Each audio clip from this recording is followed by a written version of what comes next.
कोई हिंदू, कोई मुस्लिम, कोई ईसाई है, सबने इंसान न बनने की कसम खाई है। इतनी खूंखार न थी पहले इबादत गाहें, मतलब पूजा स्थल।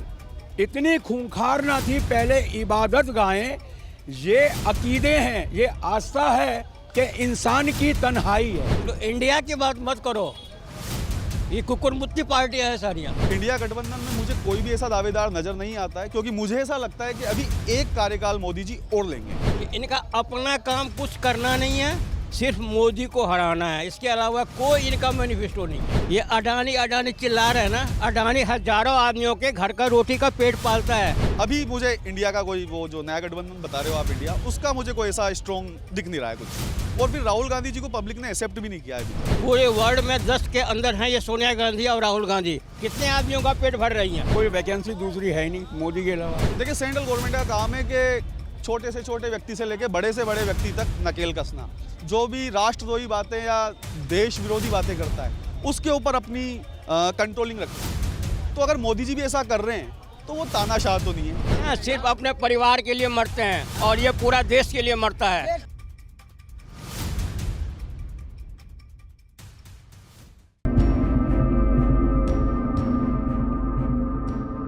सर 2024 में चुनाव में क्या लगता है कौन प्रधानमंत्री पद के रूप में आएगा? मोदी आएगा, मोदी क्यों? इसलिए कि उसका काम बोलता है। लेकिन जो विपक्षी गठबंधन है पूरी इंडिया एक साथ आ चुकी है। मत करो, इंडिया की बात मत करो, ये कुकुरमुत्ती पार्टियां हैं सारियां मिल करके अपना दोष छिपाने के लिए फिर ये इकट्ठे हो रहे हैं कि इनका अपना काम कुछ करना नहीं है, सिर्फ मोदी को हराना है। इसके अलावा कोई इनका मैनिफेस्टो नहीं है। ये अडानी चिल्ला रहे हैं ना, अडानी हजारों आदमियों के घर का रोटी का पेट पालता है। ये पूरे वर्ल्ड में 10 के अंदर हैं ये सोनिया गांधी और राहुल गांधी। कितने आदमियों का पेट भर रही हैं। चिल्लाने से कुछ नहीं होता, किसी गरीब का पेट भर के दिखाओ। अडानी भर रहा है पेट, रिलायंस भर रहा है पेट। मोदी जी कितनों का भर रहे हैं? मोदी जी कितनों का भर रहे हैं? मोदी जी ने रोजगार, छोटे छोटे कारखाने 4-4, 5-5 आदमी बंदे काम कर रहे थे, सब रोजगार खत्म कर दिया। मोदी जी ने क्या किया है? डिफेंस को छोड़ के सुन लो मेरी बात, अगर हिंदुस्तान चाहते हो ना, दो चीज़ को ख़त्म कर देना चाहिए। डिफेंस के अलावा जितनी भी नौकरियां हैं सबको ख़त्म कर दो, प्राइवेट खाते में दे दो, तभी काम होगा। तो प्राइवेट क्यों नहीं कर रहे? क्यों नहीं प्राइवेट करे? क्या प्राइवेट किया? वो लाल किला डालचंद को दे दिया और अडानी जी को जो है हवा, और जो है अंबानी जी को हवा में उड़ा रहे हैं। क्या क्या कर रहे हैं? क्या कर रहे हैं हमें बताओ तो, क्या कर रहे हैं? आदमियों का ये सोनिया गांधी और राहुल रंडुओं की सरकार, ये रंडुओं की सरकार है, कुछ नहीं है। ये रंडुओं की सरकार है। इन्हें किनके पास परिवार हो तो इन्हें पता हो क्या? जिनके पास इनकी बीवी नहीं है तीनों की, इन्हें क्या पता? सिर्फ अपने परिवार के लिए मरते हैं और ये पूरा देश के लिए मरता है। रणुए होने का यही है। आज मुझे बताओ, एक चीज मुझे बताओ, बेरोजगारी कहाँ है? कहाँ है बेरोजगारी? मुझे बताओ कितना है? बेरोजगार घूम रहा है, पढ़ा लिखा। हाँ, पढ़ा लिखा क्या कर रहा है? क्या नौकरियां दे रहा है? प्राइवेट काम कर रहे हैं, क्या वो रोजगार नहीं है? क्या नहीं कर रहे हैं अभी मुझे बताओ।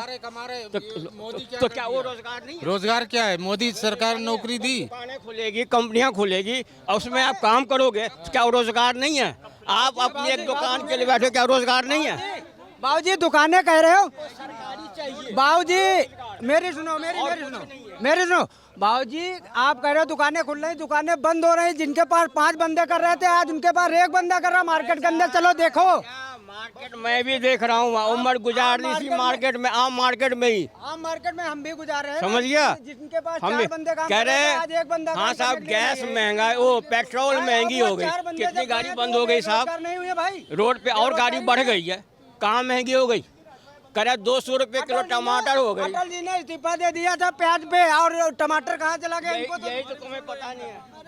क्या लगता है 2024 चुनाव में इस बार प्रधानमंत्री कौन बन सकता है? मैडम, कोई वैकेंसी दूसरी है ही नहीं मोदी के अलावा। मोदी क्यों? मोदी क्यों? उसके पीछे तो मैडम पूरा इतिहास में जाना पड़ेगा। 60 साल का खड्डा है, 10 साल में भरा नहीं जाएगा और 10 साल चाहिए उनको। अच्छा, मोदी पर लोग कहते हैं कि वो तानाशाही की सरकार चला रहे हैं, किसी भी नेता पर जैसे ही सवाल आते हैं वो तुरंत ईडी और सीबीआई की छापेमारी करवा देते हैं। मैडम, ईडी और सीबीआई कांग्रेस के राज में सुप्रीम कोर्ट ने सीबीआई को बोला था ये सरकारी तोता है। अभी तो सुप्रीम कोर्ट ऐसा कुछ नहीं बोल रहा। ईडी ने जितने भी रेड मारी है, सीबीआई ने जितनी रेड मारी है, सारी सुप्रीम कोर्ट के पटल में है। सुप्रीम कोर्ट ने कोई अगेंस्ट में नहीं आया कि आप लोग गलत कर रहे हो। और जितनों को अंदर किया है, और वो 500 करोड़ रुपए बंगाल से निकल रहे हैं, यहाँ सिसोदिया जी अंदर हैं, उनको बेल नहीं मिल रही है। तो मैडम, ईडी जो छापे मार रही है, पूरे होमवर्क करके मारती है वो। चाहे कांग्रेस का राज हो, चाहे बीजेपी का राज हो। कांग्रेस के राज में ईडी इतने छापे नहीं मारती थी। क्यों? क्योंकि वो मिली भक्ति है, सब कुछ है, घोटाले चलने हैं, तो वो मारते नहीं थी। अभी उजागर हो रहा है और इससे विपक्ष को बहुत बड़ी परेशानी है। अच्छा, लोग तो कहते हैं कि भारतीय जनता पार्टी धर्म से जुड़ी बातों पर बहुत जल्दी काम करती है, लेकिन बढ़ोतरी, अगर महंगाई की बात करें या फिर बेरोजगारी की बात करें, तो उस पर इतने ज़्यादा काम नहीं हो रहा। धर्म के ऊपर बोल देता हूँ। कोई आज नूह में घटना हुई, धर्म के ऊपर हुई, नांगलोई में हुई, धर्म के ऊपर हुई। मैं एक मिनट, मैं उसके ऊपर बोल देता हूँ। सुनिए मैडम, बड़े ध्यान से सुनिएगा, सारे लोग सुनिएगा। कोई हिंदू, कोई मुस्लिम, कोई ईसाई है, सबने इंसान ना बनने की कसम खाई है। इतनी खूंखार ना थी पहले इबादत गाहें, मतलब पूजा स्थल। इतनी खूंखार ना थी पहले इबादत गाहें। ये अकीदे हैं, ये आस्था है कि इंसान की तन्हाई है। तो धर्म हमने बनाया मैडम। हमने मंदिर बनाए, हमने मस्जिद बनाए हैं, पहले से बन के नहीं आए थे। सबसे बड़ा धर्म इंसानियत का है, सबसे बड़ा धर्म इंसानियत का है। 2024 में किसको देख रही है प्रधानमंत्री के तौर पर? नरेंद्र मोदी को। नरेंद्र मोदी क्यों? क्यों? अच्छा काम करा है उन्होंने, अच्छा काम करा है देश के लिए। लेकिन मणिपुर में महिलाओं की पे हिंसा हो रही है और उस पर कोई चर्चा नहीं हो तो रही। मैडम देखो, इतना बड़ा तो कुछ न कुछ तो चलता ही रहता है, अचानक हो जाती हैं, ऐसी कोई वो तो नहीं है। अपनी तरफ से तो वे निभा ही रहे हैं। हाँ, हो ही रही है। ऐसा कौन सा देश नहीं है कहाँ घटना नहीं हो रही है? कौन सी सरकार ऐसी सेफ है कि कोई घटना नहीं है हो रही? हर जगह हो रही है। तो इसलिए हम तो मोदी। क्या दिल्ली में महिलाएं सुरक्षित हैं? दिल्ली में बिल्कुल हैं। केजरीवाल के काम से खुश हैं आप? नहीं, क्यों? नहीं है। तो सिर्फ मोदी के काम से खुश हैं? हाँ जी, इनको बोलो। 2024 में किसको देखना चाहती हैं आप? मोदी को। मोदी के काम में क्या आपको पसंद आया? देश तरक्की कर रहा है, सब कुछ अच्छा हो रहा है। कुछ आया मोदी का, क्यों नहीं आया? सब कुछ आया। मोदी ने सब कुछ, पानी सब कुछ करा है। हमारे देश के लिए बहुत कुछ कर रहे हैं, बच्चों के लिए, भविष्य के लिए आगे बढ़ा रहे हैं, हमारे देश को बहुत ज़्यादा आगे बढ़ा रहे हैं हमारे।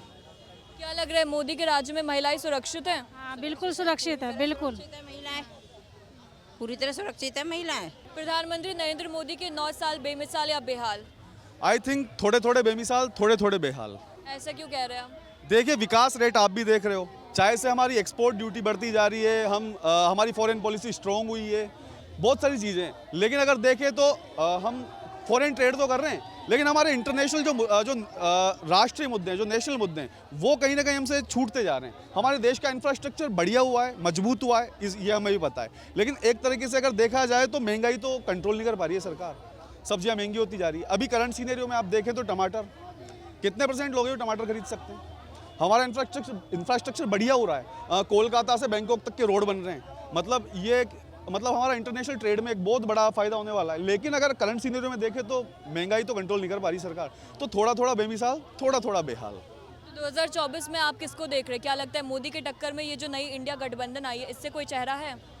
देखिए मैडम, इंडिया गठबंधन में मुझे कोई भी ऐसा दावेदार नज़र नहीं आता है, क्योंकि मुझे ऐसा लगता है कि अभी एक कार्यकाल मोदी जी और लेंगे।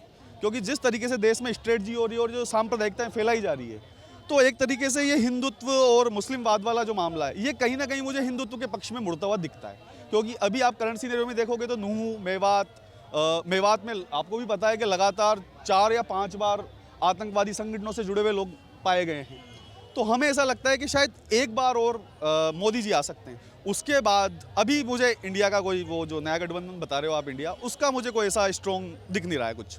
और फिर राहुल गांधी जी को पब्लिक ने एक्सेप्ट भी नहीं किया है अभी तक। मतलब वो एक ऐसा मजबूत पक्ष नहीं रख पाए हैं जनता के सामने कि भाई उनको प्रधानमंत्री के रूप में देखा जाए। और जो बाकी बूढ़े लोग हैं, उनका एक पैर तो नरक में है। जो बीजेपी की तमाम कोशिशों के बाद अब राहुल गांधी की लोकसभा सदस्यता उन्हें मिल गई है, इसको आप कैसे देख रहे हैं? क्या लगता है बीजेपी की कोई साजिश थी इसके पीछे, या फिर राहुल गांधी के साथ जो हुआ वो सही है? देखिए, साजिशें नहीं होती है। प्रधानमंत्री हमारे पूर्व प्रधानमंत्री अटल बिहारी वाजपेयी जी ने कहा है कि विपक्ष को एक विरोधी के रूप में देखा जाए, दुश्मन के रूप में नहीं। तो मुझे भी ऐसा लगता है कि मोदी जी बिल्कुल शायद अटल बिहारी वाजपेयी जी के उत्तराधिकारी हैं वो, क्योंकि जब अटल बिहारी वाजपेयी प्रधानमंत्री बने थे, उनके बाद 2 बार मनमोहन सिंह बने और बीजेपी से फिर मोदी जी आए, तो मुझे ऐसा नहीं लगता है कि वो दुश्मन मानते होंगे राहुल गांधी जी को। तो न्यायपालिका पे आस्था है, राहुल गांधी जी को जो न्याय मिला है मैं उसके पक्ष में हूँ, बिल्कुल सही हुआ ही है, होना भी चाहिए था, क्योंकि हमारे देश में अभिव्यक्ति की आज़ादी है। अगर राहुल गांधी जी ने लोकसभा में भी ये बात बोली है तो एक तरीके से कोई गलत तो नहीं किया उन्होंने। किसी भी व्यक्ति के पक्ष और विपक्ष में बोलने का अधिकार किसी भी आम व्यक्ति को भी है, तो एक नेता को भी है। That's all. जो मोदी जी को लोग कहते हैं कि तानाशाही की सरकार चला रहे हैं और जैसे किसी भी नेता को टारगेट कर देते हैं और ईडीआई और सीबीआई की छापेमारी, तो इसको आप कैसे देख रहे हैं? देखिए, सेंट्रल गवर्नमेंट का काम है कि छोटे से छोटे व्यक्ति से लेकर बड़े से बड़े व्यक्ति तक नकेल कसना।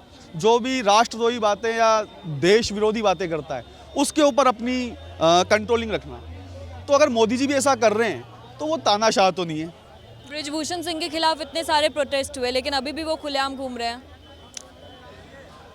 मैडम, मुझे लगता है कि कई सारे हमारे देश में कई सारे कानून ऐसे हैं जो किसी व्यक्ति को विशेष अधिकार देने के लिए बनाए गए हैं। जैसे महिला अधिकारों को अगर बढ़ाया गया है, जैसे दहेज विरोधी बिल लाया गया, तो आपने देखा होगा कि एकाएक दहेज विरोधी केसेस में बढ़ोतरी हो गई थी।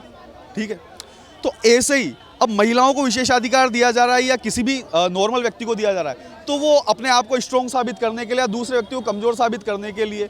और मुझे नहीं लगता कि कोई भी व्यक्ति या कोई भी इतने बड़े पद पे पहुंचने के बाद कोई इस प्रकार का गलत काम करेगा। क्या पता उन लोगों को कोई ऐसा फ़ायदा या नुकसान हुआ हो जो वो ब्रजभूषण सिंह के खिलाफ ऐसे प्रोटेस्ट करने के लिए। और अरविंद केजरीवाल की जो पार्टी है वो भी धीरे धीरे ग्रो करी है, तो क्या लगता है सीएम अरविंद केजरीवाल के काम से लोग खुश हैं और उनको अगले प्रधानमंत्री के तौर पर देख सकते हैं? देखिए, अरविंद जी केजरीवाल जो है ना, वो उगता हुआ सूरज है। 2 स्टेट्स में उनकी गवर्नमेंट चल रही है और कोई भी व्यक्ति एक साथ से प्रधानमंत्री तो नहीं बन सकता, धीरे धीरे बढ़ेगा ना। तो केजरीवाल जी भी आने वाले 10 सालों बाद एक बड़े नेता के रूप में हमारे देश में स्थापित होंगे, ये बिल्कुल मुझे पूरा विश्वास है। क्योंकि जिस ईमानदारी से मैं दिल्ली में एक टूरिस्ट हूँ, घूमने आया हूँ, लेकिन देख रहा हूँ यहाँ पे यार क्या डेवलपमेंट हो रहा है। कई सारी चीज़ें, यहाँ का इंफ्रास्ट्रक्चर इतना मजबूत हुआ है, मेट्रो, लो फ्लोर बसेस, कभी स्कूल, यहाँ की स्कूलिंग ज़बरदस्त है, मेडिकल्स। केजरीवाल जी तो शीला दीक्षित पर ट्वीट करते हैं कि उनके बाथरूम में एसी है और अब उनका खुद का बंगला बनकर तैयार है, तो क्या केजरीवाल अब आम आदमी रह पाए हैं? नेता बनने के बाद कोई व्यक्ति आम आदमी कैसे हो सकता है, वो तो खास ही होता है ना। तो केजरीवाल भी उन सब चीज़ों से परे नहीं है। प्रधानमंत्री को इतने सारे प्रोटोकॉल्स मिलते हैं, इतना वीआईपी ट्रीटमेंट मिलता है, तो एक सीएम को भी इतना सा तो मिलना चाहिए ना। जब वो आप लोगों के लिए इतना कर रहा है तो वो थोड़ा बहुत तो डिजर्व करता होगा यार। ये तो एक आम आदमी को भी सोचना चाहिए।